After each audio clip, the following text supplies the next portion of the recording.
इन मंच कचेरी के खिताब करण जे लाइ सॾु ॾिजे थो सिंधी मज़दूर तहरीक जे अॻवान साथी बिलावल वजीर साहब के त पाण अचनि पंहिंजे ख़्याल जो इज़हार कनि। साथी बिलावल वजीर साहब।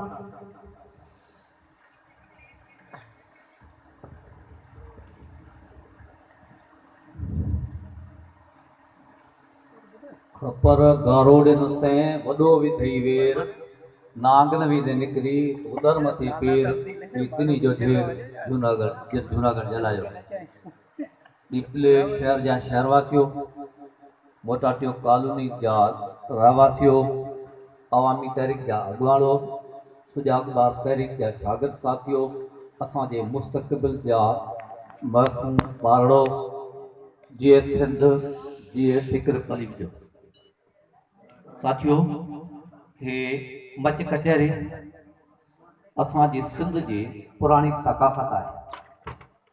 उहे क़ौमूं ज़िंदह ऐं जावेद रहंदियूं आहिनि जेके पंहिंजी सकाफ़त खे पंहिंजे दियो में जायूं ॾेई उन्हनि जी हिफ़ाज़त कंदियूं रहंदियूं आहिनि ऐं उन्हनि खे सालींदियूं रहंदियूं आहिनि ऐं उनखे नवनि तरीक़नि सां उन में तरक़ी ऐं वाधारो कंदियूं रहंदियूं। जॾहिं धारिया ऐं हमले आवर मुल्क को मुल्क फतह कंदा आहिनि त पहिरीं ॿ शयूं खसे वठंदा आहिनि त जीअं उन क़ौम खे तबाह ऐं बर्बाद करे सघिजे। हिकिड़ी पहिरीं नंबर ते सकाफ़त खसंदा आहिनि त सकाफ़त ख़तमु थी माना क़ौम ख़तमु थी। ॿिए नंबर ते तइलीम खसे वठंदा आहिनि तइलीम खसणु माना इंसान जो वजूद ख़तमु करण जे बावजूदि का क़ौम ज़िंदह रही नथी सघे उहा तइलीम खसे वठंदा आहिनि। ये ॿ शयूं जेके धारिया हमले आवर मुल्क फतह कंदा आहिनि असांखां खसंदा आहिनि। असां पंहिंजे हथनि सां जेका असांजे ओताकनि में कचहरियूं मचाईंदा हुआसीं मच विच में पियो ॿरंदो हो गुजारतूं हलंदियूं हुयूं कचहरियूं हलंदियूं हुयूं वार्ताऊं हलंदियूं हुयूं ॻाल्हियूं थींदियूं हुयूं नतीजो इहो निकिरंदो हो त असांजे हर माण्हू जे वात मां मोतियुनि जहिड़ा महबत जा लफ़्ज़ निकिरंदा हुआ ऐं हर हिकु दिलि महबत जी खाण बणिजी वेंदी हुई। कंहिंजे घर में 4 दाणा न हूंदा हुआ त उहो जॾहिं कंहिंखे पुछंदो यार अॼु त मूं वटि कोन्हे त चवंदा अला सभु कुझु आहे तव्हां हींअर आराम करियो सुभाणे अला ॾींदो। इहो ईमान इन्हनि कचहरियुनि जो फुकियल हो। इहो असां पाण कचहरियूं वचन सां ख़तमु कयूं धारनि हमले आवरनि असांखां इहा न पुरियूं। असांजे ही बुज़ुर्गनि जे असांजे माइटनि जे असांजे अबनदारनि जी ही सकाफ़त आहे। तव्हां जेके बि डिपले वासी ऐं ॿिया जेके बि हिते आया आहियो पंहिंजे माइटनि जी सकाफ़त जी धड़ियप करण जे लाइ उनखे 4 चंड लॻाइण जे लाइ ऐं जेके मोहबत जा मोती मेड़े हू गॾु करे विया हुआ उन्हनि जी हिफ़ाज़त करण लाइ आया आहियो ऐं तव्हां सभिनी खे सलाम थो पेश करियां।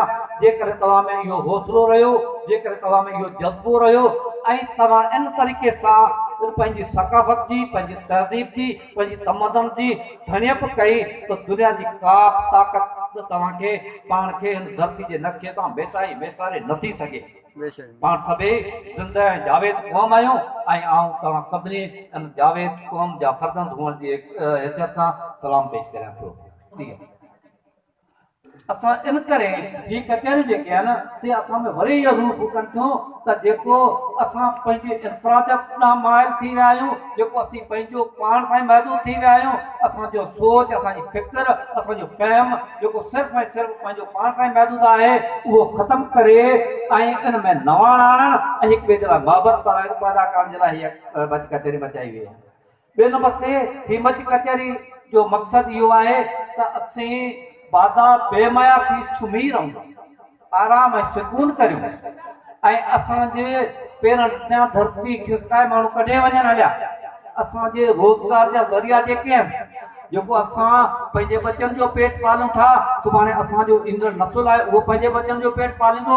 ईअं जेको असांजो नसुल हलंदो उन नसुल जे लाइ जेके रोज़गार जा ज़रिया आहिनि उहे माण्हू खणी पिया वञनि ऐं असीं आराम सां सुता पिया हुजूं। इहा ॻाल्हि असां सभिनी खे सम्झणी पवंदी त हीअ मच कचहरी असांखे जाॻाए थी त जंहिं शइ असांखे जियंदान बख़्शियो आहे उहा धरती असांजे पेरनि सां निकिरे थी। जेके धरती ते असांजा जेके हक़ूक़ आहिनि जेके असांजा रोज़गार जा ज़रिया आहिनि उहे असांखां खसिजनि था त पाण कहिड़ी बि पार्टी सां हुजूं कहिड़े बि को ज़ात तां वास्तो रखूं त उन्हनि जी धणियप करूं ऐं उन्हनि जी हिफ़ाज़त करूं, उन लाइ ई मच कचहरी रखी वई। तव्हांखे ख़बर आहे त वॾेरा ऐं सरमाएदार एतिरा बवर्शी थी विया आहिनि। तव्हांजे माण्हू खे चयो आहे त शैतान खे कॾहिं बि शर्म न ईंदो आहे। इंसान कॾहिं कॾहिं अहिड़ा कुथा ऐं किरियल कमु कंदो आहे जो शैतान खे शर्म ईंदो आहे, मुल्क छॾे भॼी वेंदो आहे, पर हज़रत इंसान खे शर्म न आहे ईंदो। हाणे वॾेरा शैतान खे डोड़ाए मुल्क मां कढे छॾियो अथनि ऐं पाण शैतान बणिजी वेही रहिया आहिनि। तव्हांखे ज़ाती ख़बर हूंदी त नाज़म जोखियो खे जंहिं असांजी झंगली जीवत खे बचाइण जे लाइ धारियां जेके हुतां अरब हिते शिकार जे लाइ आया हुआ, जेके असांजा हुकुमरान पैनूं किश्तो खणी अरबस्तान वटि पिनण लाइ वेंदा आहिनि, किश्तो भरी वापसि ईंदा आहिनि, उन्हनि जी हाज़िरी में बीठल हुआ असांजे उते जा MPs MNs जिनखे असां ज़मीर जो वोट ॾेई असां इक़्तिदार जी कुर्सियुनि ते पहुचायो। उन्हनि उन माण्हू खे घुराए सिर्फ़ु उन वीडियो पे भरी ऐं उनखे इनकार कयो त तव्हां जंगली जीवत जा हिननि खे कुदरत वारे तख़लीक़ कयो, उनखे क़तल न करियो, उनजो शिकार न करियो, उन उन्हनि खे घुराए मारे छॾियाऊं।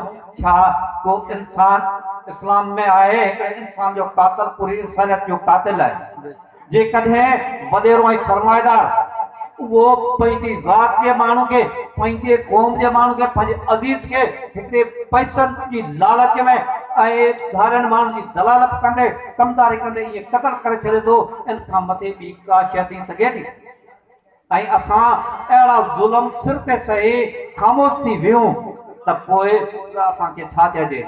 भॻो आउं चवां मारियो था विसां, कांध मुंहं में धकड़ा सेकींदे सुवां, कपण लॼ मारां जे हुन पुठ में। वफ़ाक़ असांजो वज़ीर आज़म साहब चवे थो त सिंध मुंहिंजी न आहे, सिंध असांजी न आहे। माना पाकिस्तान जो हिसो सिंध न आहे। सिंध सॼी जेका सोन आहे उहो समूरो सोन वफ़ाक़ खे मिले थो। उन मां पेट समूरत पंजाब सरहद ऐं बलोचिस्तान पेट भरनि था, पर असांजे बचनि लाइ उन मां हिकिड़ो गिराव नथो मोकिलियो वञे। छो? सिंध असांजी न आहे, छाकाणि हू कुर्सी ते जेको सिंध मां खटे ई कोन आयो आहे। तंहिं करे हू त सिंध खे सिंध कोन थो सम्झे, पाकिस्तान जो हिसो कोन थो सम्झे, सिंध खे को गैर मुल्क सम्झे थो। पर असांजा पंहिंजा जेके पीपुल्स पार्टी जा सिंध जा धणी थिया वेठा आहिनि, जेके सिंध जे चपे चपे ते पंहिंजी हुकुमरानी कनि था, असांजे नंढे बचे खां वठी असांजे नंढनि कतारनि में बीह जिनखे वोट ॾिनो हो, उहे बि छा था कनि जो उन्हनि साज़िशनि में शामिल आहिनि। कॾहिं असांजा ॿेट पिया विकिणनि, कॾहिं असांजा ज़रात कामंजर पियो कटिजे, कॾहिं असांजे रोज़गार जे ज़रियनि ते राता पिया हया वञनि। छा असीं कंहिंखे चऊं? मूं पक सुञाता पंहिंजा हुआ धारनि सां कर धाड़े में थे वात दसियाऊं वेरनि खे वेही वांगेरनि जे वारे में। ही असांजा पंहिंजा जेके घर जा माण्हू जिनखे असां वोट ॾिनो, उहे माण्हू जेकॾहिं असांजा दुश्मन थी पवनि त पोइ असीं तव्हां कंहिं वटि खणी वञूं। ही मिसकिन जान खान वारो किसो पियो हले। हे असांजा वॾेरा सिर्फ़ ऐं सिर्फ़ कुर्सी जा पुॼारी आहिनि, वेकाऊ माल आहिनि, बाज़ारी माण्हू आहिनि। इन्हनि खे जेकॾहिं असां न सुञातो ऐं इन्हनि जो असां घेराव न कयो ऐं इन्हनि खे असां इलेक्शन जे टाइम ते अचनि तॾहिं असां इन्हनि खां इहो न पुछियो त तव्हां असेंबलियुनि में वेही असांजे तक़दीरनि जा जेके फ़ैसिले करण जो असां हक़ ॾिनो हो, तव्हां कहिड़ा असांजे लाइ फ़ैसिला कया आहिनि? जेकॾहिं असां इहो न पुछा कई त पोइ असांजो ईंदड़ नसुल असां ते मलामत कंदो ऐं असां खां असांजे कपड़नि ते अची असां हिसाब घुरंदो त तव्हां जिन खे अॻुवान पे चूंडिया, तव्हां जिन खे वोट पे ॾिनो, उन्हनि असांजे लाइ हमेशह जे लाइ असांजे रोज़गार जा ज़रिया ख़तमु करे छॾिया आहिनि ऐं असां ते फाका कशी जी आणे ऐं असांखे आपघात करण ते मजबूर करे छॾियो आहे। तंहिं करे आउं तव्हां सभिनी खे इहो गुज़ारिश थो करियां त पाण समूरनि जो इहो अख़लाक़ी फ़र्ज़ थिए थो त जेके असांजे मासूम ॿारनि जी तइलीम जा रखवाला बणिजी तइलीम जा वज़ीर थिया वेठा आहिनि, सेक्रेटरी थिया वेठा आहिनि, असांजे तइलीम जा दरवाज़ा बंदि आहिनि। तव्हां मां केतिरा पढ़िया लिखिया वेठा आहिनि यूनिवर्सिटी जा शागिर्द, उन्हनि खे इहा ख़बर आहे त मेरिट ते ॿाहिरिनि मुल्कनि में तइलीम हासिल करण जे लाइ हितां जा माण्हू जेके आहिनि से मोकिलिया वेंदा आहिनि। पर असां मां कंहिंखे ख़बर बि आहे कोन्हे। वॾेरनि जा ॿार ॿाहिरिनि मुल्कनि पढ़ंदा। बेनज़ीर साहिबा सियासतदान तॾहिं थी हुई जो ॿाहिरि मुल्क मां पढ़ी आहे। साॻी बेनज़ीर जी भेण ॿी वेठी आहे, उहा असांजे हिननि ॿारनि जी औरतुनि जहिड़ी औरत आहे। त असां वटि ॿार जेके वॾा ऑफिसर थियनि था वॾेरनि जा ॿार थियनि था, असां वटि सियासतदान थियनि था वॾेरनि जा ॿार थियनि था। छो थियनि था? छाकाणि त उन्हनि जो औलाद ॿाहिरि यूनिवर्सिटी में पढ़े थो। तइलीम खे तबक़नि में विराइणु इन खां वधे ॿियो को जुर्म आहे? सियासी तरह त तबक़नि में माण्हुनि खे विराए छॾियो अथनि। ग़रीब हिकिड़ा पटन ते वेठा आहिनि, रईस पटन ते वेठा आहिनि। इलेक्शन जे टाइम ते पहिरें पिया पवनि जुतियूं पिया चटनि, ऐं जॾहिं असीं इलेक्शन खटे वञनि था मिलण वञूं था साफ़ नंढ में सुतो पियो जागे ई कोन पियो। पुछो त तव्हांखे इलेक्शन जे टाइम ते कंहिं जाॻायो हो जो तव्हां असांजे दरनि जी धूड़ खणी छॾी हुई ऐं अॼु तव्हां नंढ में पिया आहियो? तव्हां कॾहिं पुछियो आहियो? पाण कोन पुछंदा आहियो। यानी असां हिसाब किताब नथा वठूं। तइलीम असांजी तबाह थी वई। प्राइवेट इदारनि में छा तइलीम ऐं प्राइवेट पैसे कमाइण जा सनतूं लॻाए वेठा आहिनि। तइलीम को सनत आहे छा? तइलीम को कारखानो आहे छा? प्राइवेट तइलीम सम्झो ईअं त हिननि वॾेरनि सरमाएदारनि जागीरदारनि ऐं हुकुमराननि जे लाइ हिकिड़ो कारखानो आहे जेको उन्हनि रजिस्टर करे छॾिया आहिनि इदारा, ऐं इहे माहवार उन्हनि खे पैसा पहुचाइनि था। हुननि खे सिर्फ़ु बब भरणो आहे। पोइ जेकॾहिं ग़रीबनि जो ॿारु ॼट रहे, जाइल रहे, अणपढ़ियल रहे, जेकॾहिं फाका कशी करे या आपघात करे छॾे उन्हनि सां हुननि जो को बि कमु कोन्हे। थर में हेतिरियूं आपघात थियनि था। कॾहिं कंहिं पुछियो तव्हां खां बाबा हीउ आपघात छो थिए थो? जेकॾहिं हिकिड़े माण्हू जो को खून थिए थो या को हिकिड़ो माण्हू आपघात करे थो त उते जो हुकुमरान ज़िम्मेवार आहे उन खून जो, ऐं खून जे लाइ उनखे हिसाब ॾियणो पवे थो। असांजे मुल्क में इहो कानून आहे ई कोन।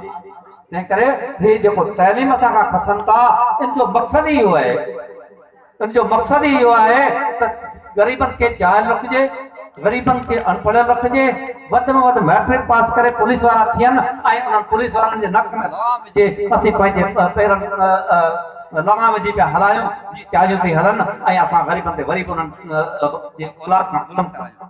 तंहिं करे गुज़ारिश थो कयां त तव्हां पंहिंजे औलाद खे जेके आइंदे जा अबा आहिनि ऐं मुस्तक़बिल जो असांजा मामार आहिनि ऐं सुभाणे असांजे मुस्तक़बिल जा न सिर्फ़ु मामार आहिनि पर असांजे इक़्तिदार जा धणी बि शागिर्द आहिनि। इन्हनि खे तइलीम ॾियो, इन्हनि खे पढ़ायो। उहो तइलीम किताबी न, दुनिया जहान जा किताब जेके आहिनि लाइब्रेरियूं लॻारायो, पेट ते पथर ॿधे इल्म जो ख़ज़ानो ख़रीद करे अचे गॾु करियो त ही ॿार पढ़नि त जीअं ख़बर पवे त दुनिया में छा वहे पियो, छा वापरे पियो, ऐं पंहिंजे ॿारनि खे पढ़ायो। सुभाणे इहे पंहिंजे तक़दीरनि जा फ़ैसिला पाण करे सघनि।